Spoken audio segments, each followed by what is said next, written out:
Hello everyone. Welcome back to Simple English Talks. I'm so happy you're here with us today. Hey there. Great to see you again. We've got one of the most requested topics for you today. Yes. Today we're going to talk about something that many English learners find really difficult: how to say no politely in English. And trust me, this is a real challenge. Saying no isn't just about the words you use, it's about confidence, tone, and knowing how to protect your time and energy. Exactly. Many people say yes to everything because they don't want to sound rude or create conflict, but saying yes to everything actually hurts you in the long run. Right. When you say yes to things you don't want to do, you lose time, you feel tired, and sometimes you even feel resentful. Learning to say no politely is one of the most important life skills you can develop.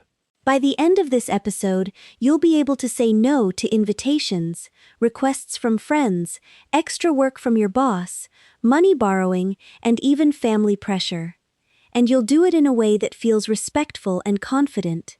We'll teach you direct no's, soft no's, excuse-based no's, and even how to draw boundaries without damaging your relationships. This is an advanced episode for those who want truly confident English. But first, here's a question for you. What's the hardest thing for you to say no to? A friend's invitation? A relative's request? Your boss asking for overtime? Tell us honestly in the comments. Yes, we'd love to know your struggle with saying no. Don't worry, you're not alone. Even native English speakers struggle with this sometimes. And before we start, please hit that subscribe button on Simple English Talks and turn on the bell notification. We post new episodes every week to help you build real English confidence. Also, like this video if you've ever struggled to say no in English. Trust me, your support really makes a difference for our channel. Are you ready to become more confident in English? Let's learn how to say no, politely, firmly, and with class. Let's get into it. Before we jump into specific phrases, let's talk about why saying no is so important. This will help you feel confident about using these phrases in real life. Saying no in English isn't a sign of rudeness. In fact, in English-speaking cultures, saying no clearly is often respected. People appreciate directness, it saves time, and prevents misunderstandings. Right. In many cultures, people say yes even when they mean no. This often leads to frustration, missed deadlines, and broken promises. English speakers value clarity, and that includes the clarity of no. Here's something important to remember. When you say no, you're not being rude. You're being honest. And honesty is the foundation of strong relationships, both personal and professional. Absolutely. Let me give you the structure of saying no politely in English. It has 3 parts: acknowledgement, decline, and alternative or appreciation. When you use all 3, your no feels professional and kind. That's a great framework. Let me break it down. Part 1. Acknowledgement. You thank the person or acknowledge their request, like, "Thank you for thinking of me," or "I really appreciate the offer." Part 2. The actual no. You decline clearly but softly, like, "I'm afraid I can't this time," or "I'm going to have to pass on this one." Part 3. Alternative or appreciation. Either you offer an alternative or you express gratitude, like, "Maybe next time," or "I really appreciate your understanding."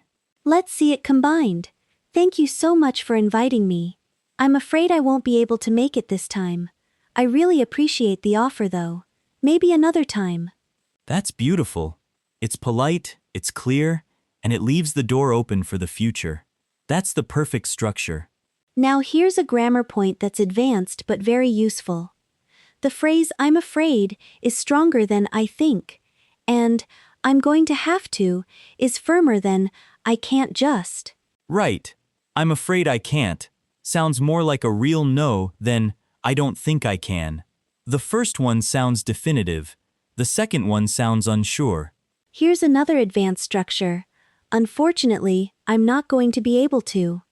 When you start with "unfortunately," it signals genuine regret. It softens the no while keeping it firm. Unfortunately is a powerful word in English. It shows you're not happy about saying no either. It makes you sympathetic, not cold. Let's also talk about body language and tone, because in spoken English, tone matters as much as the words. When you say no, your voice should be calm, your pace should be steady, and there should be no hesitation. Yes. Hesitation makes your no sound weak. If you say, I don't think, maybe, I'm not sure, it sounds like you want to be convinced otherwise. Be calm and confident. Even a simple, "No thank you," said with a calm voice, works better than a long, hesitant explanation. Here's a personal example. Last week, a friend asked me to attend a meeting on Saturday. My answer was, "Thanks for the invitation, but I'm not available on weekends." Short, kind, and firm. That's exactly right. You didn't give a long apology. You didn't lie. You just stated the boundary clearly. That's what we want to teach you today. So here's your practice task. Think of one situation where you wanted to say no recently. Could you use this structure, acknowledgement, decline, alternative, to express it in English? Try writing it in the comments. Yes, something like, "Thanks for asking me, but I'm not available that day. I appreciate the offer though. We'll reply to your comments." So to wrap up this section, saying no politely has 3 parts: acknowledge, decline, then either appreciate or offer an alternative. Use "I'm afraid" and "unfortunately" for a softer but firm tone. And always be calm and confident when you speak. Now let's get into real-life scenarios. The first one is probably the most common, saying no to friends and social invitations. Yes, your friend invites you to a party, a dinner, a wedding, or just a coffee meetup. You want to go, but you can't. What do you say? Let's start with the simple situations first. If a friend invites you somewhere and you really can't go, you can say, "Thanks for inviting me, but I already have plans." Short, polite, clear. "I already have plans" is a classic phrase in English. It doesn't require explanation. People understand that your plans are your plans. Here's another one. "I'd love to, but I can't make it this time." This is great because it shows genuine interest. You use "I'd love to" first, which softens the no. "I'd love to" is a powerful opener. It says, "I wish I could, but I can't." It's honest, polite, and warm. People love hearing it. Let's go deeper. What if a friend asks you to come to their event on a specific date, but you have a family commitment? You can say, "That sounds really fun, but I have a family event that day. Can we plan something another time?" Beautiful. You acknowledged the event with, "That sounds really fun," gave a clear reason with "family event," and offered an alternative with "another time." That's perfect. Here's a more delicate situation. Your friend invites you to an expensive dinner, but you can't afford it right now. You can say, "Thank you so much for thinking of me. I'd love to join you another time when my schedule is a bit more open. Have a wonderful time though." That last phrase is so kind. "Have a wonderful time" shows you care for them even though you're not going. This is what we call closing the door softly. Now let's think about weddings. These are often sensitive situations. A friend invites you to their wedding, but you can't attend. Here's a respectful way to say no. This is important. For weddings, you need a warmer touch. Try, "I'm so honored you thought of me. Unfortunately, I won't be able to make it on that day, but I wish you both all the happiness in the world." Wow, that's elegant.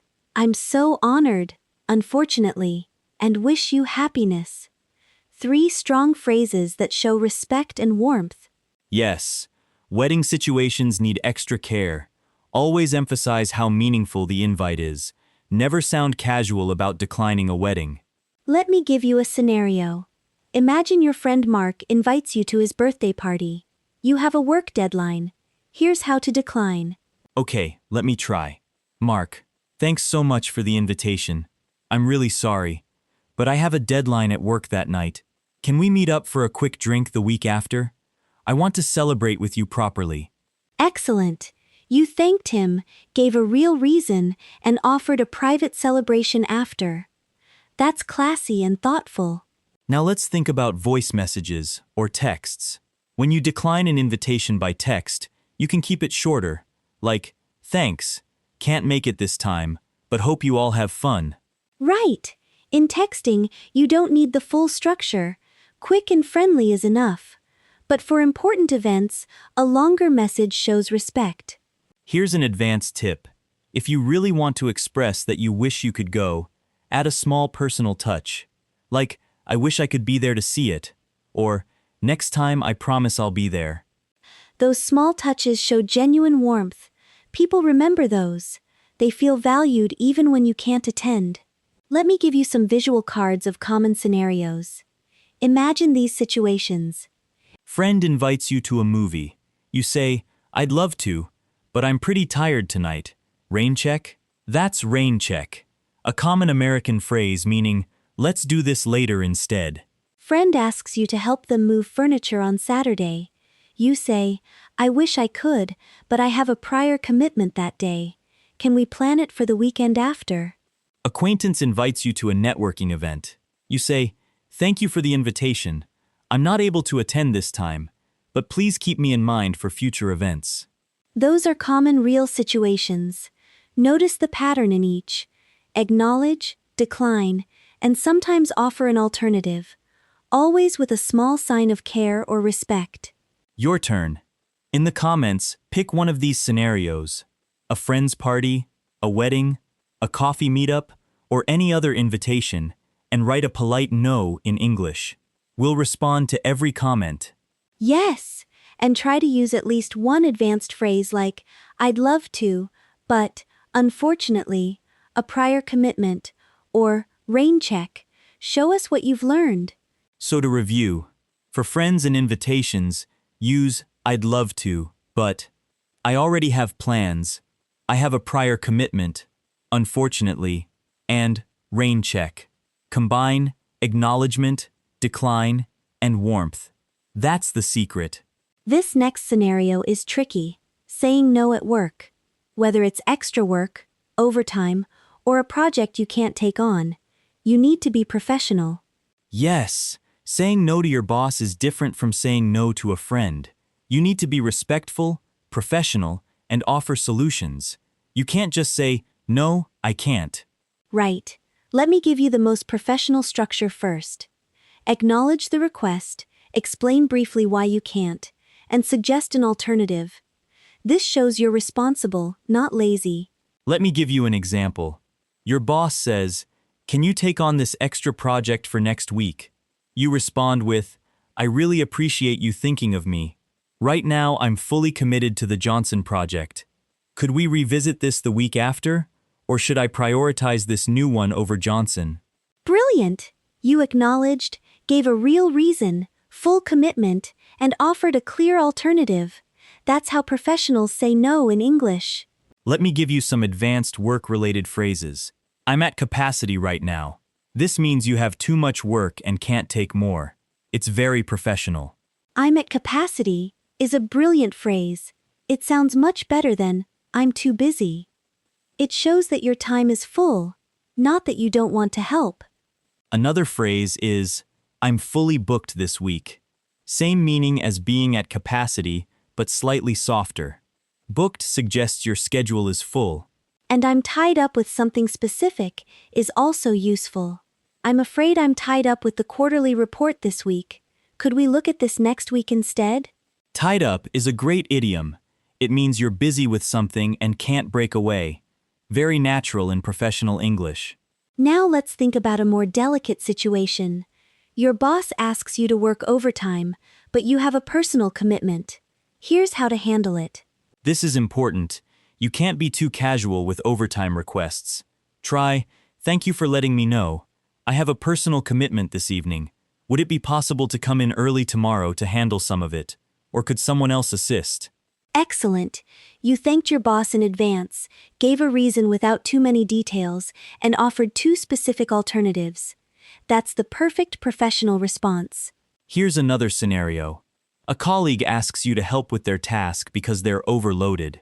You can say, I understand how stressful it can be. I'm unable to take it on this week, but I'd be happy to help you brainstorm a plan, or we could revisit this next week. Wow, this is so thoughtful.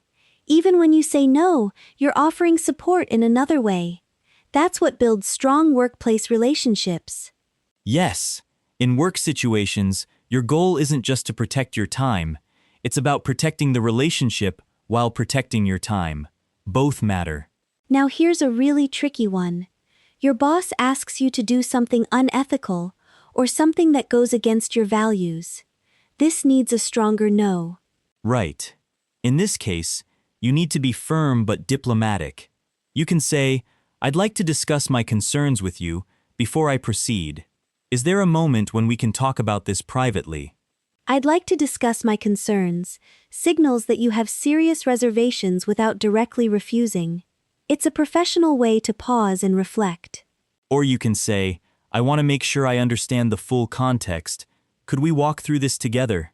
This buys you time to think before saying yes or no. Good phrases like, I want to make sure, I'd like to discuss my concerns, and let me walk through this with you. All of them give you space to think without committing. Yes, in professional settings, you don't have to say yes or no immediately. You can ask for time. I'd like to think about it, is a perfectly valid response. That's actually an advanced communication strategy. When in doubt, you can say, thank you for bringing this to me. Could I have some time to review it? I'd like to give you a thoughtful answer. Brilliant. I'd like to give you a thoughtful answer shows that you care about doing things well, not just quickly. Most bosses respect this. Let me give you some quick professional no phrases for different situations. Unfortunately, my plate is full right now, meaning too much work. I'm unable to take on additional work at this moment. That is the formal version of the same idea. Could we delegate this to someone else? Suggesting a different solution. I don't have the bandwidth for this week. Bandwidth is a modern professional word that means capacity or time. I need to prioritize my current responsibilities, saying you cannot take on more right now. I'm not the best person for this. Could a colleague take it on? That is what we call redirecting without refusing. Those are powerful phrases. Memorize a few of them. They'll save you in many professional situations. Your turn. Write a polite professional no in the comments. Pick a situation. Overtime, extra project, colleague's request. Use words like at capacity, fully booked, or I need to prioritize. Yes, and add an alternative suggestion. Professional no's are always better when paired with a solution. Show us your best workplace no. So to review this section, for work situations, be professional and specific. Use I'm at capacity, I'm fully booked, I'm tied up with, or my plate is full. Always offer an alternative solution. And remember, saying no professionally is a sign of strength, not weakness. This is often the hardest one, saying no to family. Cultural expectations, emotional pressure, and love all make this really difficult. Yes, family situations are tricky. They expect your help, they need your support, and often they don't understand your no. But you still need boundaries. Let me give you a common scenario. Your mother asks you to come home for the weekend, but you have important plans. How do you say no? Try, Mom, I really wish I could come this weekend.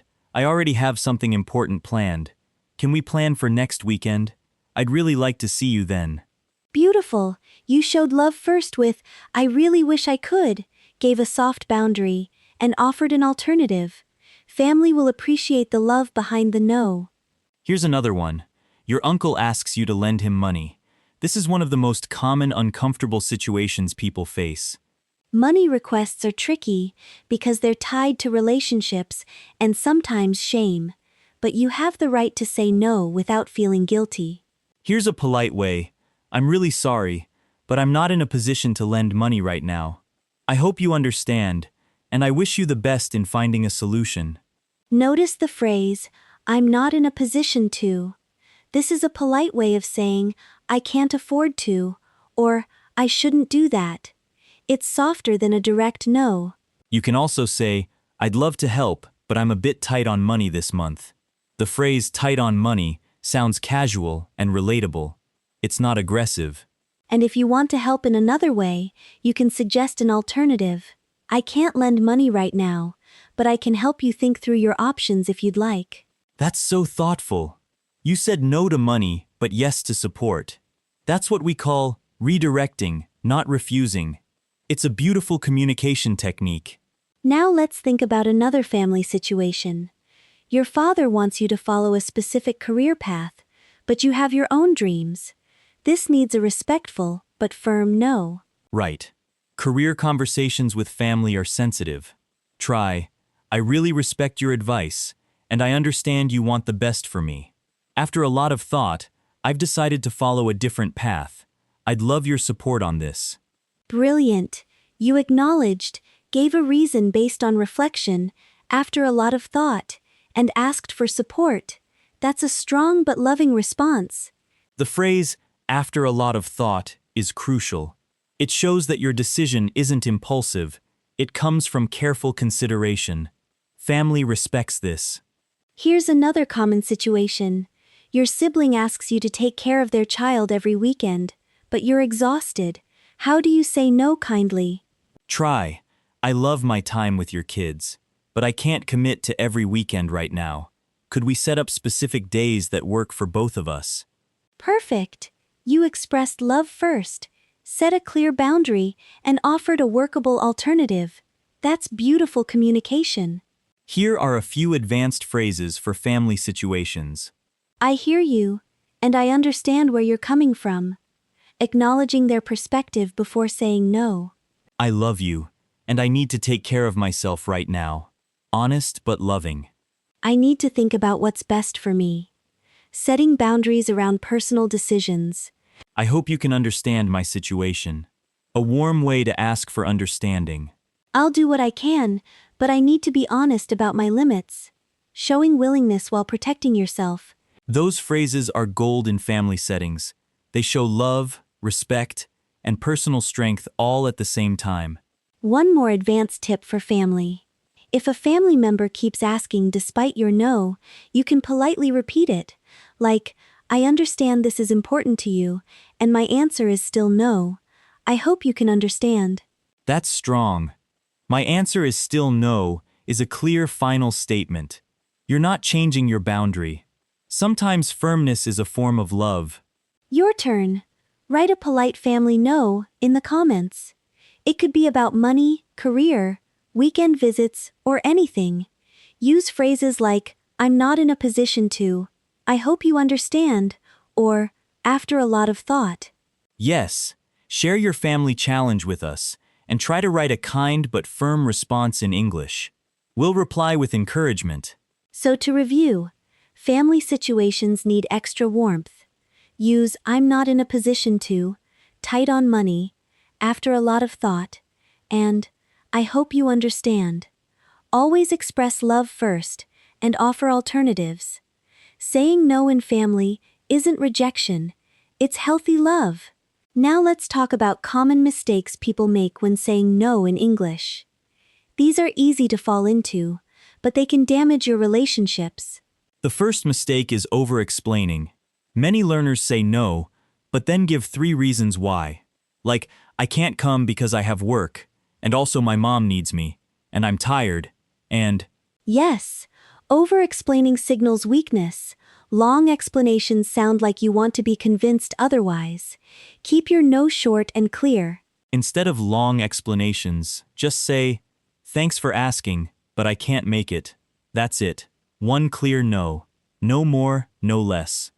The second mistake is fake excuses that are obviously untrue. Saying, I have to wash my hair, or my pet goldfish is sick. These are suspicious and unprofessional. Right. Especially in work settings, fake excuses can backfire. If you say, I have a doctor's appointment, and then someone sees you at a cafe, it's awkward. Keep your no honest. If you don't want to share the real reason, just say, I have a personal commitment, or I have something else scheduled. You don't owe anyone a reason. The third mistake is starting with I think or I guess. Saying, I think I can't make it sounds uncertain. People will try to convince you otherwise. Right. Use I can't or I'm not able to instead.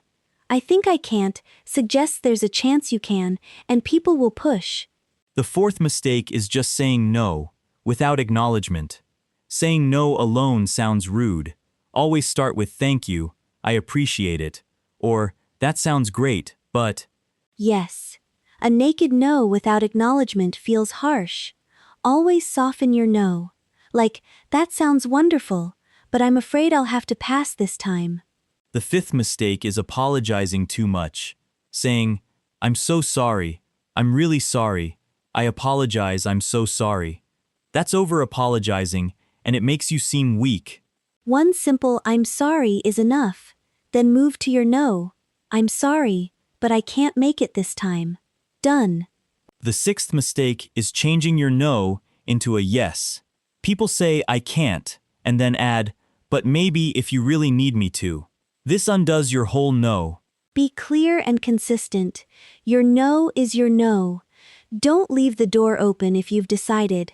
Say it once, mean it, and stick to it. The seventh mistake is saying yes out of guilt. If you feel guilty and then say yes, you've just lost all the work you did to set a boundary. Right. Saying no can feel uncomfortable at first, but that's just guilt talking.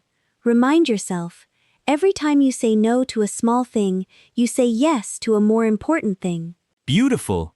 By saying no to small things, you say yes to big things. This is a powerful mindset for confident English speakers. The eighth mistake is using the wrong tone. If your voice sounds apologetic, your no will be ignored.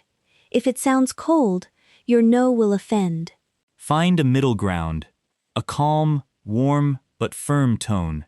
Your tone should match the message. Kind, but final. One more mistake, saying yes first and then no.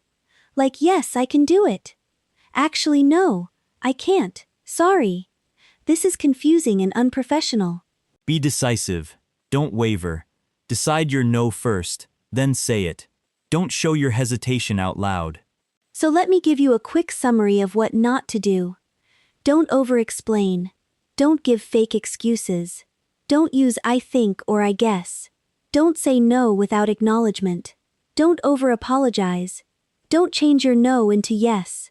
Don't let guilt win. Don't use the wrong tone. And don't waver. And what to do? Keep your no short. Give honest reasons or no reason. Use I can't or I'm not able to. Acknowledge first, then decline, then appreciate. Apologize once. Stay firm. Use a calm, warm tone. Be consistent. Mistakes are normal. Even we made these mistakes when we first started. The key is to notice them and keep practicing. You're becoming a more confident English speaker every day. Okay, it's time for our interactive practice. Today, you'll write your own polite no's in different situations. This is real-life practice. I'll give you 5 scenarios. You write a polite no for each one. Don't just think. Write in the comments. Speaking and writing are both skills. Scenario 1. Your friend invites you to a concert on Friday night, but you have a project deadline at work. Write a polite no. Try to use I'd love to, or unfortunately, plus a brief reason, plus an alternative. Example, that sounds amazing. Unfortunately, I have a project deadline. Can we plan for another time? Scenario 2. Your boss asks you to take an extra project this week, but you're at capacity. Write a professional no. Use I'm at capacity, I'm fully booked, or my plate is full. Then offer an alternative. Example, I appreciate you thinking of me. I'm at capacity this week. Could we revisit this next week? Scenario 3. Your cousin asks to borrow $500 to pay a bill, but you're saving for something important. Write a polite no. Use I'm not in a position to, tight on money, or I'm saving up. Be warm. Example, I'm really sorry, but I'm not in a position to lend money right now. I hope you understand. Scenario 4. Your mother wants you to come home for the weekend, but you've already made plans. Write a loving no. Use I wish I could, express love, and offer an alternative. Example, Mom, I really wish I could. I already have plans. Can we plan for next weekend instead? Scenario 5. A colleague asks you to cover for them on Saturday, even though you have a personal commitment. Write a firm but kind no. Use personal commitment, unfortunately, and offer a small alternative. Example, I'm afraid I'm tied up with a personal commitment. Wishing you the best of luck. There you go, 5 real situations, 5 polite no's, and unlimited practice. Pick at least 3 and write them in the comments. Yes, show us your best polite no's. We'll reply to every comment with encouragement. And remember, the more you practice, the more natural these phrases will become. One challenge for advanced learners. Can you write a script, a short dialogue, between 2 friends, where one friend politely declines an invitation? Write it in the comments. Oh, that's a great challenge. 2-person dialogues show real understanding. Try it if you want to push your skills further. We'll pick our favorite dialogues and highlight them. And remember, like the complaining episode, this is about being polite and confident. Don't be afraid of saying no. It's a powerful English skill. Wow, what an episode! We covered so much about saying no politely in English. Let's do a full review for our learners.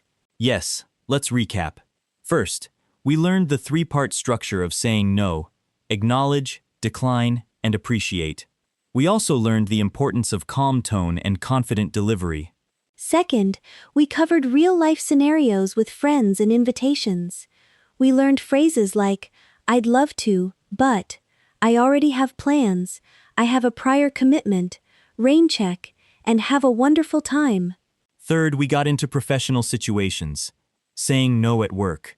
We learned advanced phrases. I'm at capacity. I'm fully booked.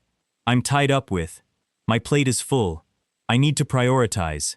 Fourth, we explored family situations and money requests. We learned, I'm not in a position to, tight on money, after a lot of thought, I hope you understand, and how to say no with love. We also covered common mistakes: over-explaining, fake excuses, I think, softness, naked no's without acknowledgement, over-apologizing, wavering, and using the wrong tone. And in practice, we went through 5 real scenarios: concerts, extra work, money borrowing, family visits, and weekend cover requests. Lots of practical phrases. You did an amazing job today. Saying no politely isn't just an English skill. It's a life skill. You'll use this in real conversations every week.